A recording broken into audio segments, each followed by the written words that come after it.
Oh, welcome back. Well, couples may be in it for sickness and in health, but they're drawing the line when it comes to a lack of sleep. Yeah, in fact, more and more marriages are going through sleep divorces. Oh, my. Yes, so we have Dr. Viviana Coles, our intimacy expert, with us now to talk more about this. This term has become popular, like over the years. I see it in more places. What is a sleep divorce? Well, it's not actually as bad as you think, right? It's not as doom and gloom.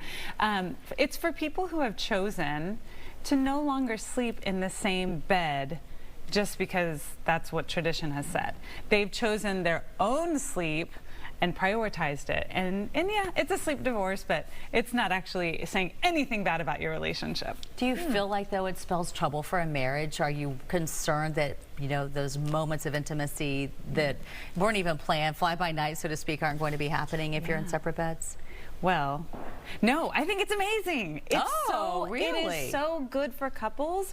What I have found is that the people who are irritable, depressed, they might be experiencing some physiological side effects from lack of sleep. I mean, weakened immunity, even depression and heart disease. These are all things that can be compounded by lack of sleep. So when you've got somebody who's irritable and depressed and maybe even has low sexual desire due to this inefficient sleep, I'm saying go get your own bed.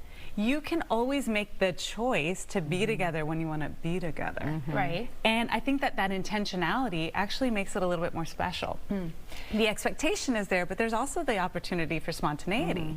So you have to identify if it's truly the partner that's causing you to not be sleeping well, I guess, right? And then you start that conversation with him or her. So I guess that would just be restless legs or snoring. Restless legs, snoring, or somebody whose sleep schedules are just really different. I know for myself, I am a night owl.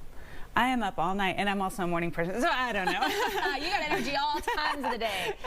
But then for my husband, he wants to go to bed at a normal hour, and we can spend all that time together. But then when it comes to falling asleep, I'm a totally different schedule. So there are times where not sleeping in the same bed just makes more sense, especially because then if I have a 6 a.m. workout, I mean, who needs to be woken up by their partner all the time, especially when you don't have small kids and you don't have to get up. I think it's really important, and some of these people are really struggling to say it because they don't want to hurt their partner's feelings. So if you're experiencing this insufficient sleep, it's really bad, and you think that it might be time to talk about a sleep divorce, I would suggest saying something along the lines of, hey, we really need to get our sleep schedule figured out. What's something that you're willing to do to address these issues that come up? And here are a few things that I'm willing to do. Whether it's scheduling or an actual physiological issue, y'all need to talk about it.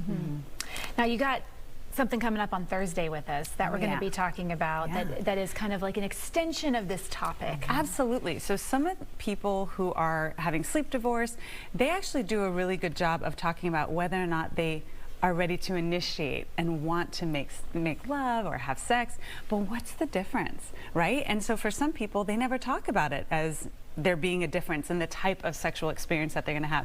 So we're going to talk about, is making love or having sex better, one or the other? Mix it up. Mix it just up. kidding. Well, we'll find out on Thursday. Might be one or the other. Dr. V, thank you so much. Thank you.